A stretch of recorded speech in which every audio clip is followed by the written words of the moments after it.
क्या आपने कभी सोचा है कि एक योद्धा, एक सम्राट, वास्तव में एक किंवदंती बन सकता है? समुद्रगुप्त प्राचीन भारत के एक ऐसे ही नायक थे जिनकी गाथाएं आज भी रोमांच से भर देती हैं। लेकिन समुद्रगुप्त की कहानी सिर्फ विजय की नहीं है। यह साहस, नेतृत्व और एक ऐसे साम्राज्य की कहानी है जो आकाश को छू गया। क्या आप जानना चाहते हैं कि एक राजा, एक नेपोलियन, पौराणिक कथाओं का हिस्सा कैसे बन गया? हम आपको इस यात्रा पर ले जाएंगे। हम समुद्रगुप्त की वीरता, उनकी नीतियों और उस युग के बारे में बताएंगे जिसने उन्हें जन्म दिया। तैयार हो जाइए, क्योंकि यह सिर्फ इतिहास नहीं है, यह एक किंवदंती का जन्म है, एक ऐसी कहानी जो आपको प्रेरित करेगी और सोचने पर मजबूर कर देगी। प्राचीन भारत के इतिहास में गुप्त साम्राज्य एक सुनहरा अध्याय है, लेकिन इस साम्राज्य को शिखर पर पहुंचाने वाले समुद्रगुप्त की कहानी अक्सर धुंधली पड़ जाती है। बहुत से लोग उनकी वीरता जानते हैं, लेकिन उनकी प्रेरणा चुनौतियों और उस राजनीतिक माहौल से अनजान है जिसने उन्हें आकार दिया। इस जानकारी की कमी एक समस्या है। हम एक महान शासक की पूरी तस्वीर नहीं देख पाते और उसकी उपलब्धियों का सही महत्व नहीं समझ पाते। यह सामग्री इस समस्या को हल करने का प्रयास करती है। हम आपको गुप्त साम्राज्य की पृष्ठभूमि, समुद्रगुप्त के सामने आने वाली चुनौतियों और उन रणनीतियों के बारे में बताएंगे जिन्होंने उन्हें भारत का नेपोलियन बनाया। कल्पना कीजिए कि आप प्राचीन भारत के नक्शे को देख रहे हैं। हम आपको बताएंगे कि समुद्रगुप्त ने इस नक्शे को कैसे बदला। समुद्रगुप्त की कहानी अभी बाकी है। उनकी विजयों और नीतियों को गहराई से जानने के लिए हमारे समुदाय में शामिल हों। अपनी प्रतिक्रिया कमेंट्स में जरूर दें, यह हमारे लिए अनमोल है। सब्सक्राइब करें और साथ मिलकर इतिहास के इस अध्याय को पूरा करें। आपकी भागीदारी से ही यह संभव है। समुद्रगुप्त को समझने के लिए हमें 3 मुख्य लक्ष्यों पर ध्यान केंद्रित करना होगा। उनकी सैन्य रणनीतियों का विश्लेषण करना, उनके प्रशासनिक कौशल का मूल्यांकन करना और उनके सांस्कृतिक योगदान को समझना। पहला कदम है इलाहाबाद स्तंभ शिलालेख का अध्ययन करना, जो उनकी विजयों का प्राथमिक स्रोत है। दूसरा, गुप्त साम्राज्य की राजनीतिक संरचना का अध्ययन करना, जिससे हमें उनके प्रशासनिक कौशल का पता चलेगा। तीसरा, उनके शासनकाल में विकसित कला और साहित्य का विश्लेषण करना, जिससे हमें उनके सांस्कृतिक योगदान का पता चलेगा। उदाहरण के लिए, उनकी दक्षिण विजय की रणनीति हमें यह समझने में मदद करती है कि उन्होंने कैसे कम संसाधनों के साथ इतने बड़े क्षेत्र को नियंत्रित किया। आजकल जब नेतृत्व और रणनीतिक सोच की बात आती है, तो हम अक्सर पश्चिमी मॉडलों की ओर देखते हैं, लेकिन समुद्रगुप्त, प्राचीन भारत के एक महान योद्धा और प्रशासक, हमें नेतृत्व और रणनीति के बारे में महत्वपूर्ण सबक सिखाते हैं। वर्तमान में इतिहास की गलत व्याख्या और नायकों को भुला देने की एक प्रवृत्ति है। यह एक गंभीर समस्या है, क्योंकि हम अपनी जड़ों से कट रहे हैं और अपने समृद्ध अतीत से सीख नहीं पा रहे हैं। समुद्रगुप्त को समझना इसलिए महत्वपूर्ण है क्योंकि वह हमें सिखाते हैं कि कैसे चुनौतियों का सामना करना है, कैसे एक शक्तिशाली साम्राज्य का निर्माण करना है और कैसे कला और संस्कृति को बढ़ावा देना है। यह जानकारी आज इसलिए जरूरी है क्योंकि हमें अपने नायकों को याद रखना चाहिए और उनसे प्रेरणा लेनी चाहिए। समुद्रगुप्त को समझने के लिए हमें कुछ मूलभूत अवधारणाओं को समझना होगा। सबसे पहले हमें गुप्त साम्राज्य के उदय को समझना होगा, जो मौर्य साम्राज्य के पतन के बाद भारत में राजनीतिक एकता स्थापित करने वाला पहला बड़ा साम्राज्य था।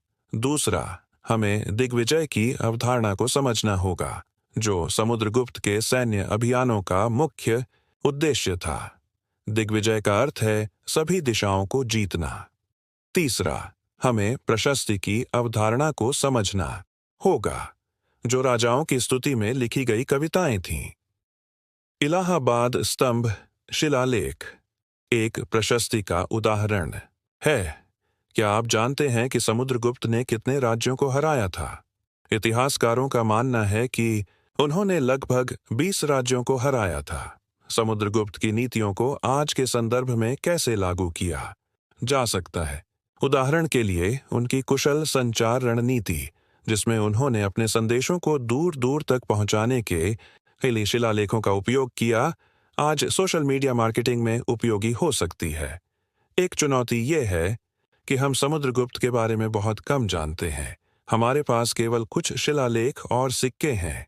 इस चुनौती को दूर करने के लिए हमें अन्य ऐतिहासिक स्रोतों का अध्ययन करना होगा और नए शोध को प्रोत्साहित करना होगा। समुद्रगुप्त हमें सिखाते हैं कि एक सफल नेता को दूरदर्शी, कुशल प्रशासक और कला और संस्कृति का संरक्षक होना चाहिए। यह याद रखना महत्वपूर्ण है कि इतिहास हमें भविष्य के लिए तैयार करता है।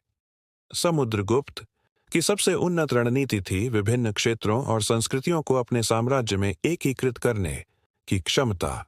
उन्होंने स्थानीय शासकों को अपने अधीन करके और उन्हें अपने प्रशासन में शामिल करके ऐसा किया। एक महत्वपूर्ण उदाहरण है उनकी दक्षिण विजय। उन्होंने दक्षिण के राजाओं को हराया, लेकिन उन्हें अपने साम्राज्य में शामिल नहीं किया। इसके बजाय उन्होंने उन्हें कर देने और अपनी अधीनता स्वीकार करने के लिए मजबूर किया। इस रणनीति ने उन्हें अपने साम्राज्य का विस्तार करने और संसाधनों को सुरक्षित करने में मदद की। समुद्रगुप्त का शासनकाल हमें सिखाता है कि एक सफल साम्राज्य को बनाने के लिए सैन्य शक्ति के साथ साथ कुशल प्रशासन और सांस्कृतिक एकीकरण भी आवश्यक है। इतिहासकार V.A. स्मिथ ने समुद्रगुप्त को भारत का नेपोलियन कहा, क्योंकि उनकी सैन्य विजयें नेपोलियन की तरह ही प्रभावशाली थीं।